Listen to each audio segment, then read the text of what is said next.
Imagine ancient Rome. You picture grand temples, mighty legions, but daily life was different.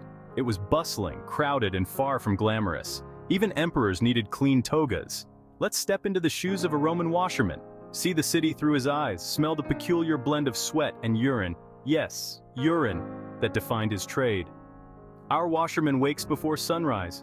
The first light of dawn barely touches the horizon as he stirs from his simple bed. He gathers his tools, not much different from what we'd recognize: basins, boards, and brushes. These are his companions in the daily grind. His heart, heavy with the knowledge of back-breaking work ahead. Yet, there's pride too. He knows that without his labor, the city would be a much dirtier place. He's part of an essential Roman service, keeping the city clean, one tunic at a time. Each garment he washes is a testament to his skill and dedication. He navigates through narrow streets, the air thick with the aroma of baking bread and the shouts of vendors. The city is waking up, and so is its vibrant life. He reaches the public laundry basin, a social hub buzzing with gossip and activity. Here, washermen like him gather, sharing stories and news as they work. The work is tough, the pay meager, but our washerman is a thread in the rich tapestry of Roman life. His hands, though calloused and worn, are vital to the city's daily rhythm. He begins scrubbing the clothes, using a mixture of water and urine, which acts as a natural detergent. The smell is pungent, but he is used to it. After scrubbing, he rinses the garments in clean water, ensuring every piece is spotless. This process is repeated countless times throughout the day. Once cleaned, the clothes are hung to dry in the sun. The sight of freshly washed tunics fluttering in the breeze is a small but satisfying reward for his hard work. Customers come and go, some grateful, others indifferent. Each interaction is a reminder of his place in the social hierarchy, yet he remains steadfast in his duty. As the day ends, our washerman returns home, exhausted but content.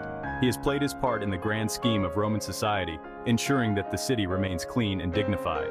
The sun sets over ancient Rome, casting a golden glow over the city. Our washerman rests, knowing that tomorrow he will rise again to continue his essential work. In the quiet of the night, he closes his eyes, dreaming of a cleaner, brighter Rome, one tunic at a time.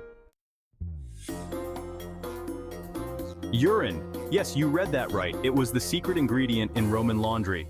Sounds repulsive, right? But it was a potent cleaning agent. Urine contains ammonia, a powerful natural alkali.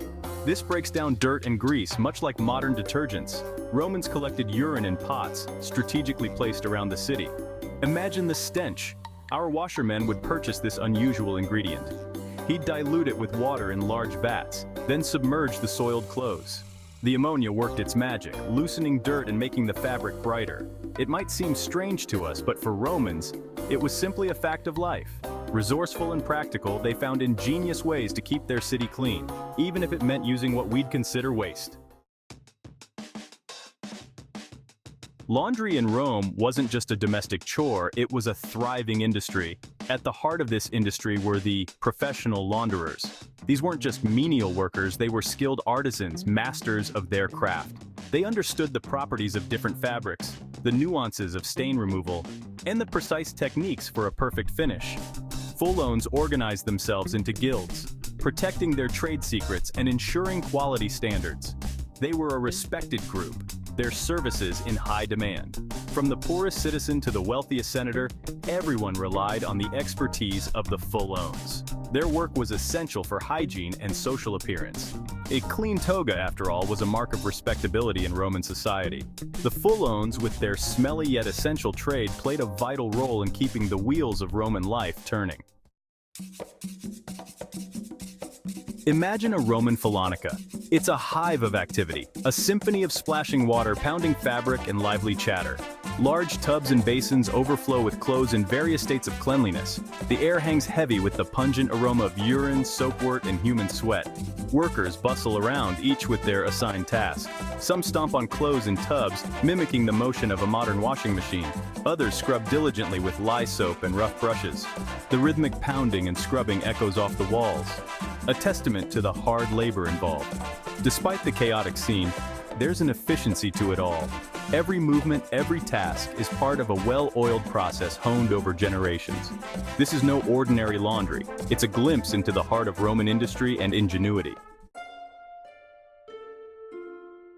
the work was far from glamorous. Imagine hours spent hunched over steaming tubs, the skin on your hands raw from scrubbing and wringing, the stench of urine and sweat permeated everything. Yet, there was a rhythm to the chaos, a choreography born of necessity and repetition. The tools were simple but effective. Wooden paddles and clubs pounded clothes against washboards, driving out dirt. Stiff brushes, sometimes made from animal hair, scrubbed stubborn stains. Large clay pots held the infamous urine, carefully measured and diluted. It was backbreaking work, often done under the scorching sun or in cramped, poorly ventilated spaces. But for the Roman fullo, it was a way of life, an honest trade that kept the city clean and clothed. Roman laundry was more than just washing. It was a multi-step process, a testament to their understanding of materials and hygiene. First, clothes were sorted by fabric and color, much like we do today. Delicates required special attention, while sturdy tunics could handle a more vigorous approach. Next came the soaking. Clothes were submerged in vats of diluted urine, the ammonia working its magic to break down dirt and grease. This was followed by a thorough rinsing in clean water, often sourced from aqueducts or nearby rivers. Finally, the clothes were laid out to dry, usually on rooftops or in open courtyards. The Roman sun, often brutal, acted as a natural bleaching agent. The entire process from soaking to drying could take several days, a testament to the effort involved in keeping clean.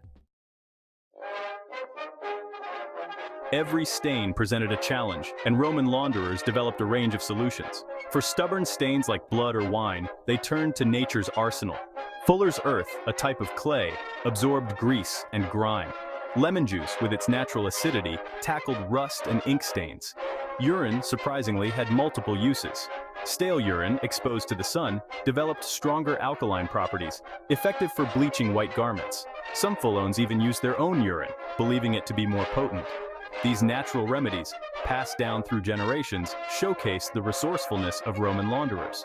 They were masters of their craft, able to restore even the most soiled garments to a semblance of their former glory. While ingenious, Roman laundry practices weren't without their downsides. The use of urine, while effective, created sanitation issues. The stench permeated the air, and the disposal of used washing water often contaminated water sources. Moreover, the constant washing and drying took a toll on fabrics. The harshness of lye soap and the bleaching effect of the sun weakened fibers, shortening the lifespan of garments. Despite their efforts to maintain hygiene, Romans grappled with the environmental consequences of their practices. It's a reminder that even the most innovative solutions can have unintended consequences. Fast forward to today. Our washing machines hum quietly, detergents promise stain-fighting power, and the closest we get to urine is the occasional whiff in a public restroom. It's a far cry from the bustling Roman Phalanxa, but the legacy of these ancient launderers lives on. The basic principles of laundry remain unchanged. We still sort clothes, pre-treat stains, and rely on chemical reactions to lift dirt and grime. The tools have evolved, but the goal is the same: to cleanse, refresh, and maintain. The Romans might marvel at our modern conveniences, but they would recognize the essence of what we're doing. They were pioneers, laying the groundwork for the practices we take for granted today. The pungent aroma of urine has given way to lavender-scented detergents.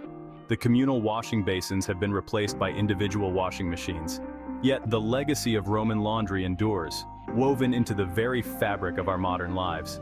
The Romans taught us the importance of sorting clothes, pre-treating stains, and understanding the properties of different fabrics.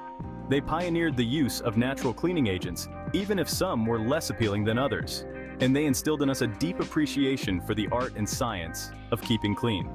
So the next time you toss a load of laundry into your washing machine, take a moment to appreciate the long and surprisingly fascinating history of this everyday chore. Looking back at Roman laundry practices offers us more than just a glimpse into their hygiene habits. It unveils a deeper understanding of their ingenuity, their social structures, and their impact on the environment. It reminds us that even the most mundane aspects of life can hold valuable historical insights. The story of Roman laundry is a testament to human ingenuity. It's a reminder that necessity often breeds innovation, and it's a fascinating example of how even the most basic human needs can shape the course of history.